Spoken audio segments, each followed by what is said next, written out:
বেগুনের ভিতরে একটা ডিম দিয়ে মাখাতে শুরু করুন। তারপর দেখুন এত মজার রেসিপি হবে যে আপনি কল্পনাও করতে পারবেন না। ভিডিওটি যদি না দেখেন তাহলে কিন্তু অনেক কিছু মিস করে ফেলবেন। তারপর হচ্ছে আমি বেগুন নিয়েছি। তো বেগুন আমি আগে থেকেই ভালোভাবে ধুয়ে নিয়েছি আর মাঝখান থেকে এভাবে করে কেটে নিয়েছি। অনেকেই আছে একদম আস্ত বেগুন দেয়, তো আমি আস্ত দিচ্ছি না, কারণ আমার অনেক ভয় লাগে যদি ভিতরে পোকা থাকে। সেই কারণে আমি এভাবে করে নিয়ে আমি লবণ পানিতেও ভিজিয়ে রেখেছিলাম কিছুক্ষণ। তো এখন হচ্ছে এভাবে করে আমি পুড়িয়ে নিচ্ছি। তো চুলায় কিন্তু এভাবে করে পুড়াই নিতে হবে, যেহেতু আমার গ্যাসের চুলা নাই, আমি ইলেকট্রিক চুলায় কিন্তু এটা পুড়িয়ে নিচ্ছি। তারপর একটা কাঠি দিয়ে দেখলাম খুব সুন্দরভাবে কিন্তু সিদ্ধ হয়ে গেছে। এখন হচ্ছে চামড়াটা আমি এভাবে করে ফেলে দিব।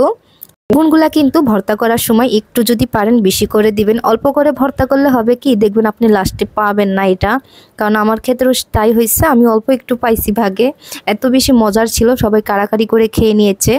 তারপর হচ্ছে আমি শুকনা মরিচ দিয়েছি এখানে। মরিচগুলো কিন্তু আমি একইভাবে পুড়াই নিয়েছি। তারপর হচ্ছে লবণ দিয়ে ভালোভাবে করে মেখে নিচ্ছি। তো এভাবে করে মাখাতে হবে ভালো করে। মাখানো হয়ে গেলে এবার দিয়ে দিতে হবে এখানে ডিম। আমি একটা ডিম দিয়ে দিচ্ছি আর দিয়ে দিব এখানে হাফ চামচের মতো জিরা বাটা। তারপর দিয়ে দিচ্ছি এখানে হাফ চামচের অর্ধেক রসুন বাটা আর দিয়ে দিচ্ছি হাফ চামচের অর্ধেক আদা বাটা। দিয়ে দিব সামান্য পরিমাণে জিরার গুঁড়া, দিয়ে দিচ্ছি হলুদের গুঁড়া, হাফ চামচের মতো ধনিয়া গুঁড়া। এখন দিয়ে দিব এক টুকরার মতো লেবু রস। তারপরে সবগুলা এবার হচ্ছে হাত দিয়ে ভালো করে মেখে নিচ্ছি।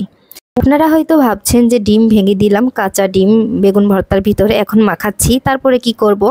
তো বিশ্বাস করেন এটা বানানোর পর আপনি নিজেই অবাক হয়ে যাবেন, আর আপনি 2-3 প্লেট ভাত নিমিশেই খেয়ে নিতে পারবেন। যেদিন আপনি 1 প্লেট ভাত খাবেন সেদিন কিন্তু আপনি 2 প্লেট ভাত খাবেন এটা যদি বানান। তো আমি এখানে 1 কাপের মতো দিয়েছি পেঁয়াজ কুচি আর 2টা রসুন কুচি করে দিয়েছি। আর দিয়েছি এখানে 2 থেকে 3টা কাঁচামরিচ মাঝখান থেকে ভাগ করে। তো ওগুলাকে আমি ভালোভাবে করে ভেজে নিয়েছি। তো ভাজা হয়ে গেলে এবার হচ্ছে সবগুলো আমি ঢেলে দিচ্ছি। ঢেলে আবারও হচ্ছে ভেজে নিতে হবে।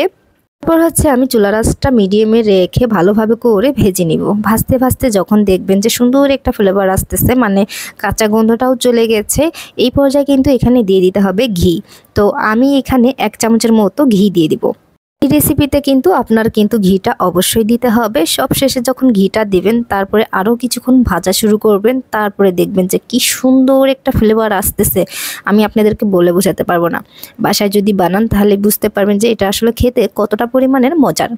এই তো তারপর হচ্ছে এভাবে করে ভাজতে ভাজতে দেখবেন যে সুন্দর একটা গ্রান বের হচ্ছে। আর আমাদের বাসা তো একেবারে গ্রান দিয়ে এত সুন্দর গ্রান বের হচ্ছে, এত সুন্দর একটা ফ্লেভার, পুরা ঘর ভরে গেছে। আর আপনারা কোন জায়গা থেকে ভিডিওটি দেখছেন অবশ্যই কমেন্ট করে জানাতে পারেন, যাতে করে আপনাদেরকে ধন্যবাদ দিতে পারি। ইউটিউব থেকে দেখলে আমার চ্যানেলটি সাবস্ক্রাইব করে রাখবেন, যাতে করে সবার আগে আমার ভিডিওটি পেয়ে যান।